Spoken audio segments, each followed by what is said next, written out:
Some of these buses have put more than 90 years behind them.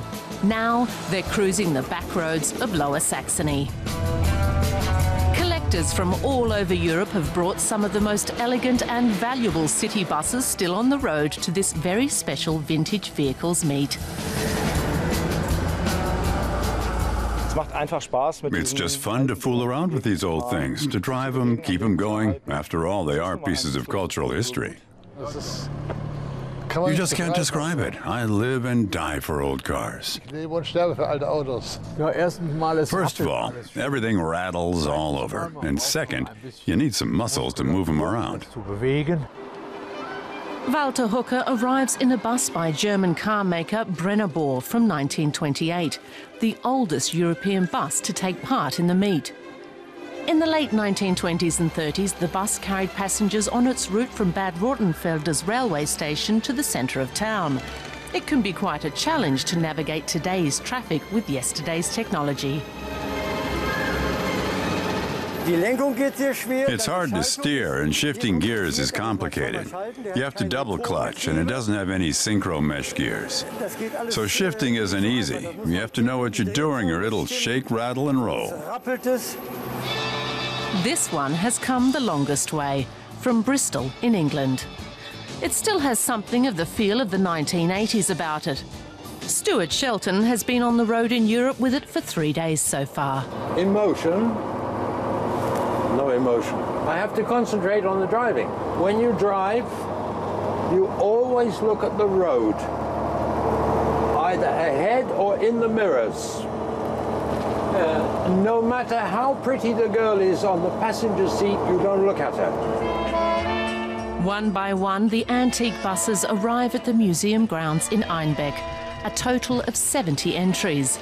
They've come from all over Germany, as well as England, Switzerland, Belgium and Austria.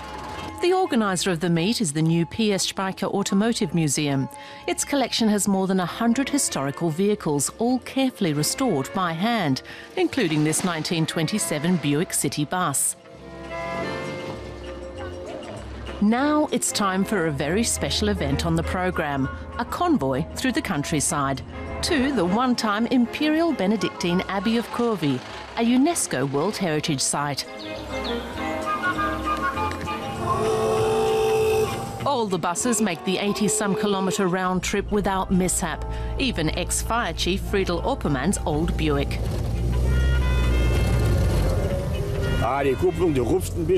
The clutch jerks a little, but that's just an inconvenience. When you get hold of a vehicle like this, it doesn't run. You have to make it roadworthy, and that's really quite an experience. The vintage bus fans take the opportunity to trade stories and information. Where can they get this or that spare part? Who knows a specialist, or who can get a rare historical detail back in order? Well, they're getting hard to find. These people are dying out. There aren't many left who can restore old vintage vehicles like these. A preserved bus needs a lot of love, a lot of time and a lot of money to keep it going. And if we can't have a lively membership, then it will die out. Expanding the numbers of vintage bus fans shouldn't be quite as hard. The owner-operators here are all men, but among the spectators at events like these are plenty of women too. More and more women are driving the big rig trucks. And it's quite possible that one of them might eventually take up this hobby. Women are becoming emancipated, so you might see them in buses like these. It's really interesting to drive a bus like these. It's true, the drivers are mostly men, but I got my driver's license on an older model, an old Mercedes 303. So it's nice to see antique vehicles like these. Together, the fans here are doing what they can to make sure these historical buses will be preserved for future generations.